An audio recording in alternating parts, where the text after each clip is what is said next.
المبارک کا یہ بابرکت اور باسعادت مہینہ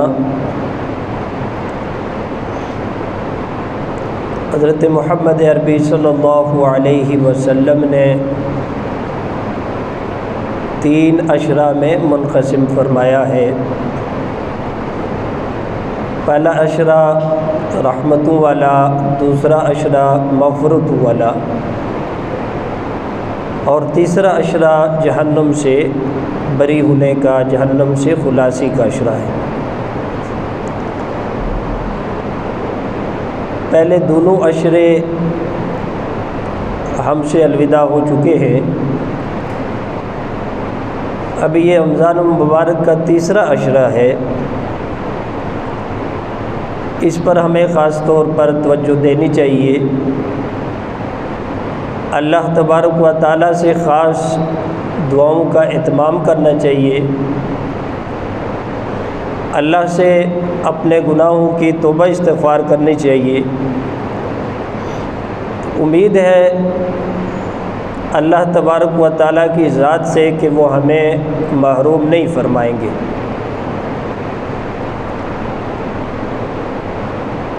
بس دوستو، یہ جو رمضان المبارک کا آخری عشرہ ہے، اس میں اللہ تبارک و تعالیٰ کی خاص رحمتیں، برکتیں متوجہ ہوتی ہیں، اور اس عشرہ میں بھی اگر ہم خاص عبادات کا، تراویح کا، روزہ رکھنے کا، تلاوت، ذکر اذکار کا، توبہ استغفار کا اہتمام کریں گے تو اللہ خالق کائنات ہمیں اس سے محروم نہیں فرمائیں گے۔ اس ضمن میں پہلی بات سمجھنے کی ہے کہ آج پوری انسانیت پر اجتماعی طور پر یا انفرادی طور پر جتنے بھی مسائل ہیں، پریشانیاں ہیں، تکلیف ہیں یا حاجات ہیں، تو ان پریشانیوں کا، ان مصائب کا ایک حل یہ ہے کہ ہم اللہ تبارک و تعالیٰ سے دعا کا اہتمام کریں۔ دعا کا اہتمام نہ ہونے کی وجہ سے وہ پریشانیاں، وہ تکلیف مزید ان میں اضافہ ہوتا رہتا ہے، جبکہ اگر دعاؤں کی صورت میں ہم اللہ تبارک و تعالیٰ سے اپنی ان پریشانیوں کا حل چاہیں، اپنی ان بیماری اور تکلیف کا حل چاہیں، تو اللہ ضرور ان مسائل کو حل فرمائیں گے۔ آپ صلی اللہ علیہ وسلم نے ارشاد فرمایا کہ الدعاء مخ العبادہ، کہ دعا یہ عبادت کا مغز ہے، عبادت کا خلاصہ ہے۔ لیکن جیسے دیگر عبادات میں ان عبادات کی شرائط، حقوق، آداب کو مد نظر رکھا جاتا ہے، جیسا کہ گزشتہ جمعہ بھی یہ عرض کیا گیا تھا کہ روزہ، تراویح، تلاوت، ذکر اذکار رمضان میں اس کے اجر و ثواب کو کئی گنا بڑھا دیا جاتا ہے، 10 گنا سے لے کر کے 700 گنا تک نیکیوں میں اضافہ کر دیا جاتا ہے۔ نوافل کا اجر و ثواب فرائض کے برابر کر دیا جاتا ہے، فرض کی ادائیگی 70 گنا بڑھا دی جاتی۔ لیکن میرے دوستو، یہ عرض کیا گیا تھا کہ اسی طرح جیسے نیکیوں میں اضافہ ہوتا ہے تو انسان کے گناہوں میں بھی اسی طرح اس کی سزا میں اضافہ کر دیا جاتا ہے۔ اور پھر زمانہ کے اعتبار سے، اوقات کے اعتبار سے تفصیلاً ذکر ہوا تھا کہ جیسے ہم مسجد میں نماز پڑھیں گے، جامع مسجد میں نماز پڑھیں گے، 27 نمازوں کا ثواب، 50 نمازوں کا ثواب، مسجد نبوی میں جا کر کے نماز پڑھیں گے 50,000 نمازوں کا ثواب، بیت اللہ میں نماز پڑھیں گے 1,00,000 نمازوں کا ثواب، صرف جگہ کی تبدیلی کی وجہ سے۔ اور اسی طرح وقت کے بدلنے کی وجہ سے بھی اجر و ثواب میں اضافہ ہوتا ہے۔ 11 مہینوں میں نوافل پڑھیں گے، سنتیں پڑھیں گے، تو اتنا ہی اجر و ثواب ہے جتنا نوافل اور سنتیں ادا کرنے کا ثواب ہے۔ فرائض پڑھیں گے تو جتنا فرائض پڑھنے کا اجر و ثواب ہے اتنا ہی ثواب دیا جائے گا۔ لیکن وقت بدلنے کی وجہ سے رمضان المبارک میں اگر نوافل سنتوں کا اہتمام ہوگا تو ان کا اجر و ثواب فرائض کے برابر ہو جاتا ہے، اور فرائض 70 گنا بڑھا دیے جاتے ہیں، اور پھر 10 گنا سے لے کر 700 گنا تک اجر و ثواب میں اضافہ کر دیا جاتا ہے۔ اسی طرح ذکر کیا گیا تھا کہ عام دنوں میں اگر کوئی آدمی جھوٹ بولتا ہے، اگر کوئی آدمی غیبت کرتا ہے، نعوذ باللہ سود کھاتا ہے،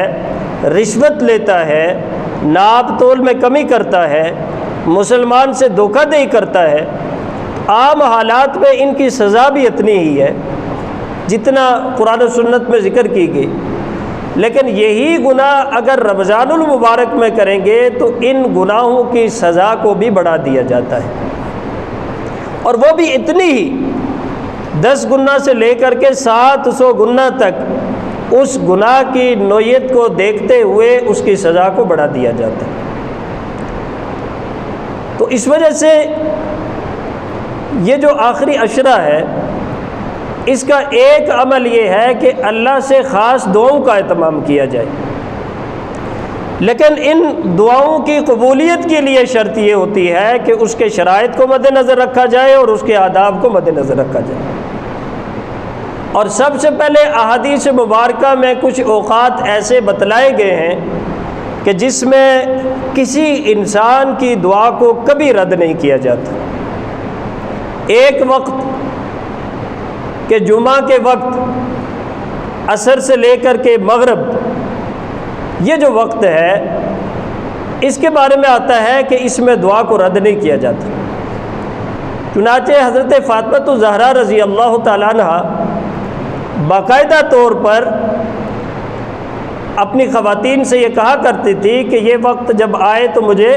خاص طور پر یاد کروانا، اور اس وقت کو بس اللہ سے مانگتی رہتی تھی، توبہ استغفار کیا کرتی تھی۔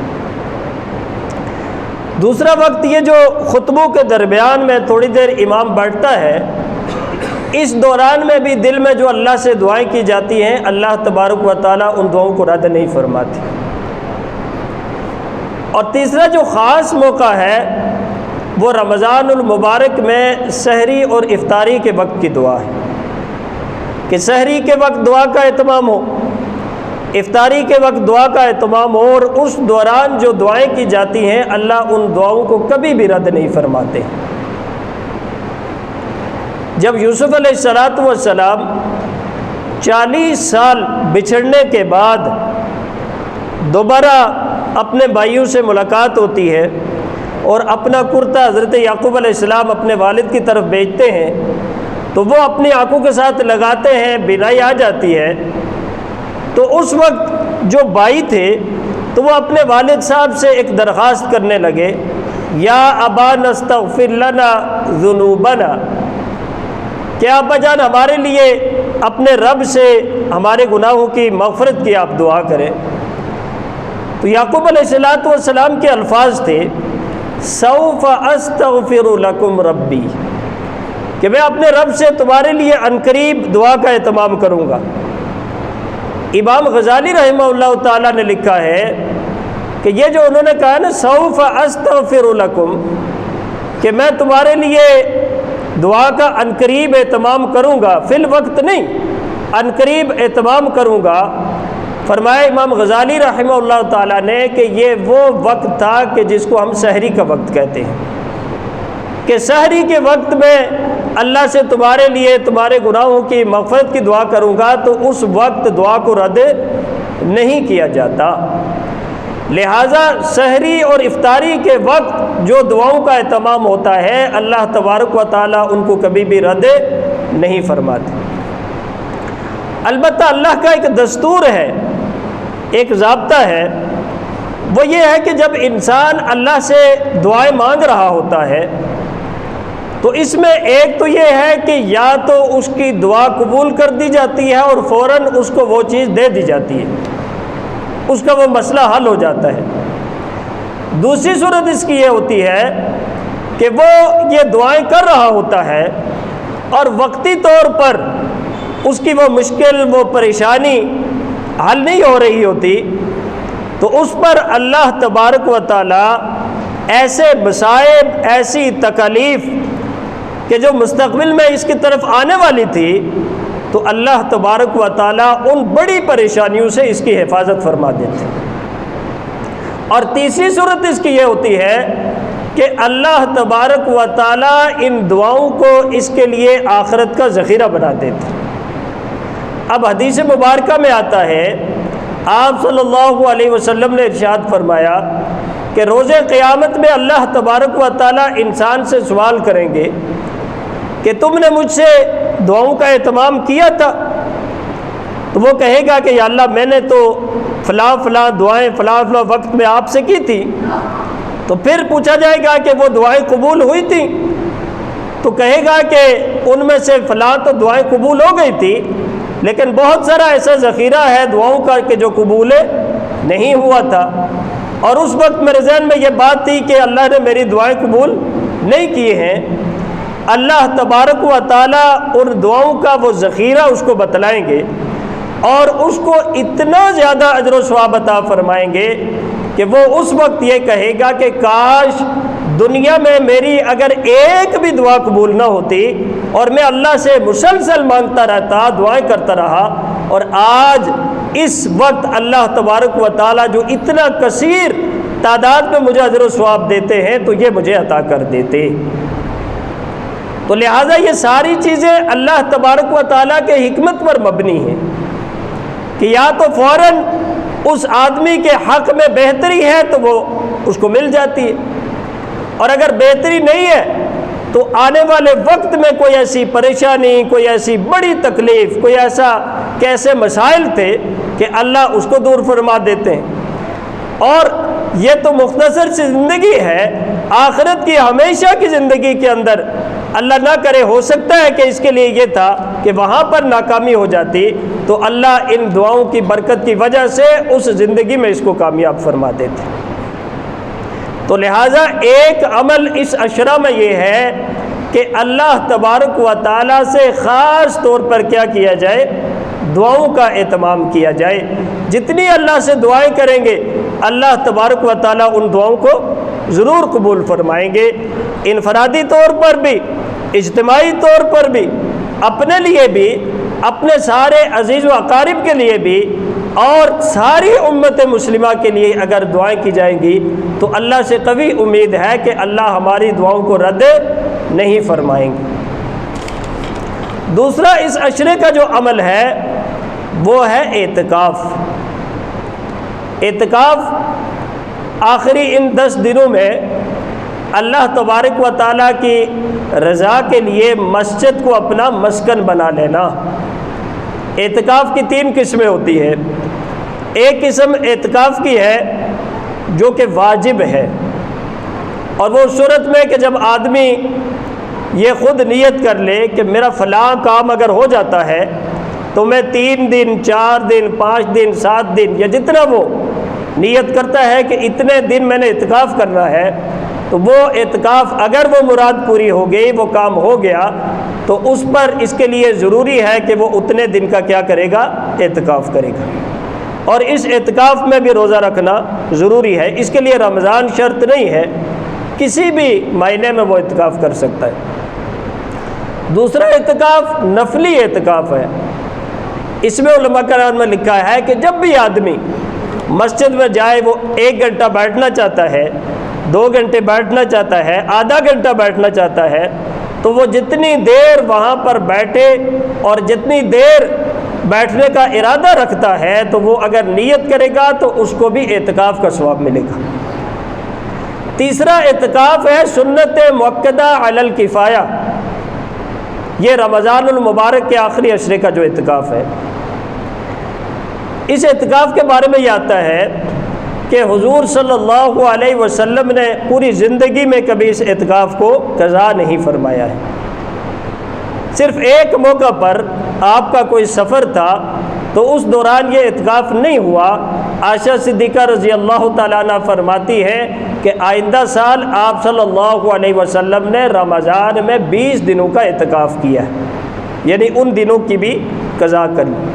تو پوری زندگی میں اس اعتکاف کو آپ صلی اللہ علیہ وسلم نے چھوڑا نہیں ہے۔ اس اعتکاف کے فضائل کیا ہیں؟ سب سے بڑی فضیلت یہ ہے کہ اللہ تبارک و تعالی معتکف کو گناہوں سے محفوظ کر دیتے ہیں، وہ اللہ کے امان میں آ جاتا ہے، اللہ اس کو گناہوں سے محفوظ کر دیتے ہیں۔ اور میں نے عرض کیا کہ رمضان المبارک میں اگر کوئی آدمی جھوٹ بولتا ہے، حسد کرتا ہے، بغض کرتا ہے، سود کھاتا ہے، رشوت کھاتا ہے، حرام کی کمائی ہے، تو یہ سارے کے سارے جو گناہ ہیں یہ 700 گنا تک اس کی سزا بڑھا دی جاتی ہے۔ اور ایک معتکف جب اعتکاف کرتا ہے تو ان سارے گناہوں سے اس کی حفاظت ہو جاتی ہے۔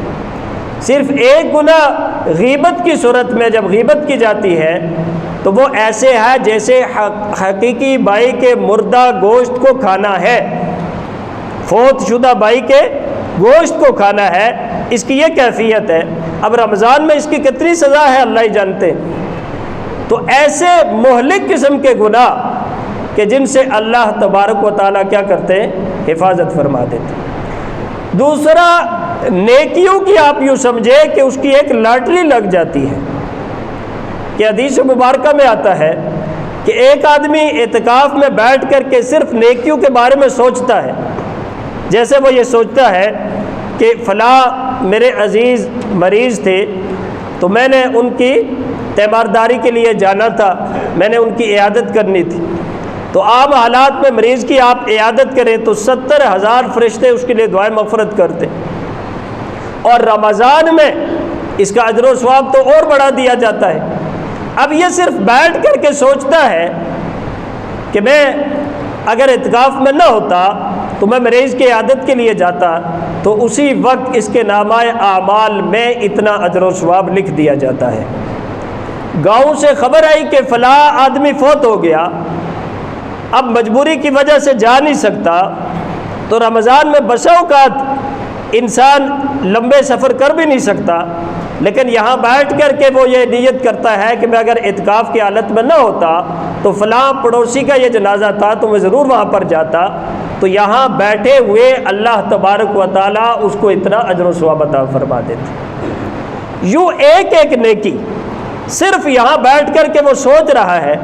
کہ میں اگر اعتکاف کی حالت میں نہ ہوتا تو میں یہ فلاں نیکی کر لیتا، میں اگر اعتکاف کی حالت میں نہ ہوتا تو میں کسی کی مدد امداد کر لیتا، تو یہاں بیٹھ کر وہ صرف سوچ رہا ہے، اس کے نامہ اعمال میں نیکیوں کا انبار لگ رہا ہے۔ تو حدیث مبارکہ میں آتا ہے کہ ویسے بھی آدمی روزے کی حالت میں جب کہتا ہے نا سبحان اللہ، تو سبحان اللہ کہنے کی وجہ سے نصف المیزان یعنی آدھا میزان اس کا نیکیوں سے بھر دیا جاتا ہے، اور جب وہ کہتا ہے نا والحمدللہ تو اس کی وجہ سے اس میزان کو نیکیوں سے مکمل کر دیا جاتا ہے۔ ایک یہ تسبیح جو ہمارے پاس لگی ہوئی ہے سبحان اللہ وبحمدہ سبحان اللہ العظیم، اب یہ تسبیح بخاری شریف کی آخری حدیث مبارکہ ہے، فرمایا جو آدمی عام حالات میں سبحان اللہ وبحمدہ سبحان اللہ العظیم کے یہ الفاظ دہراتا ہے تو زمین اور آسمان کے درمیان میں جتنی بھی خلا ہے لمبائی چوڑائی کی صورت میں اللہ نیکیوں سے بھر دیتے ہیں عام حالات کے اندر۔ اور رمضان المبارک میں وہ کہے سبحان اللہ وبحمدہ سبحان اللہ العظیم تو 70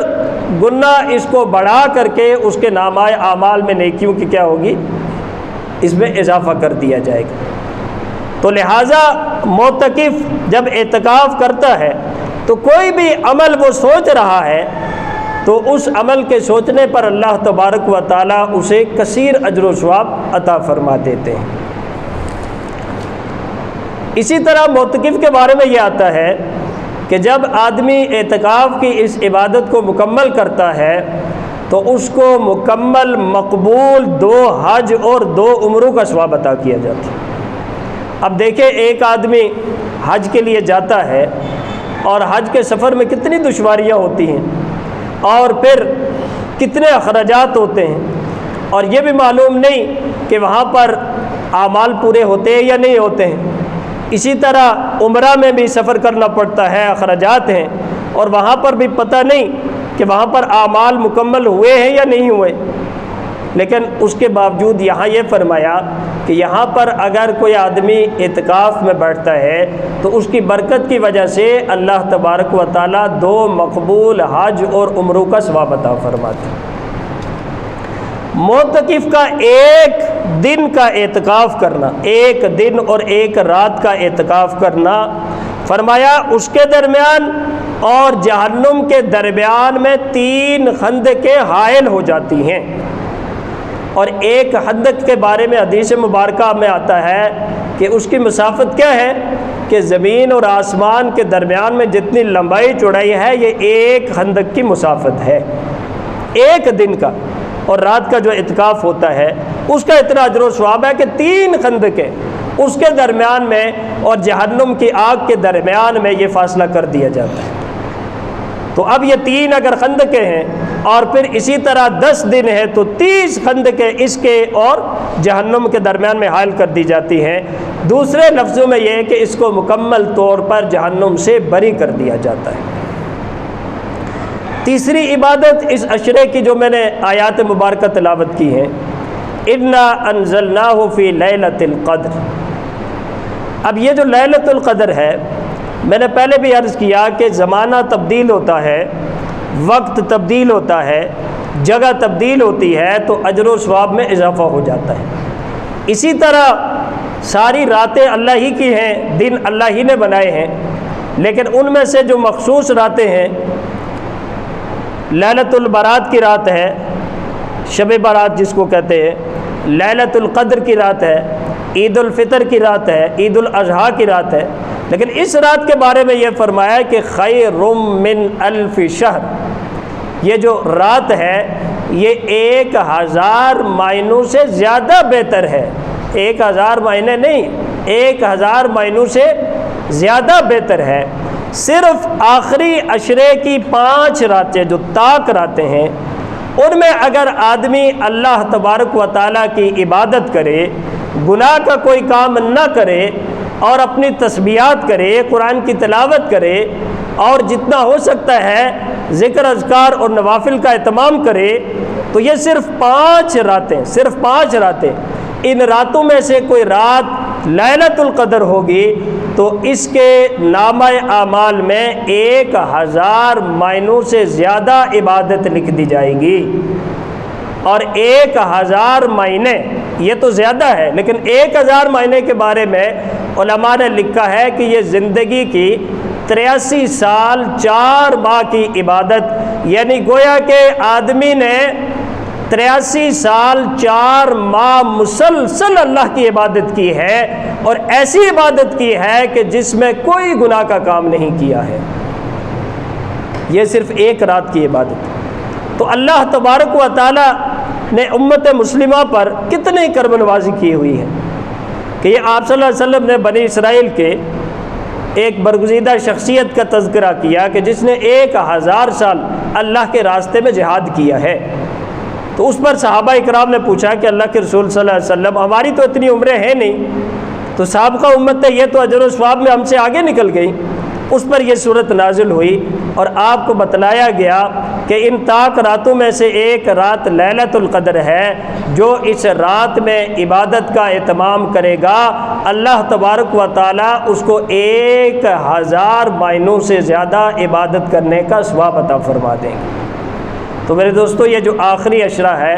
یہ بہت ہی قیمتی عشرہ ہے، اور اس کا ایک ایک لمحہ قیمتی ہے۔ پورا ہی رمضان بڑا قیمتی ہے، لیکن 2 عشرے تو ہم سے الوداع ہو چکے، اب یہ آخری عشرہ ہے، اگر اس کو بھی سستی کاہلی میں گزاریں گے تو اس کے بارے میں اللہ نے یہ فرمایا ہے کہ جو رمضان المبارک کے مہینے میں بھی اپنی مغفرت نہیں کرواتا تو اللہ اس کے لیے ہلاکت کے فیصلے فرما دیتے ہیں۔ اس وجہ سے یہ آخری عشرہ ہے،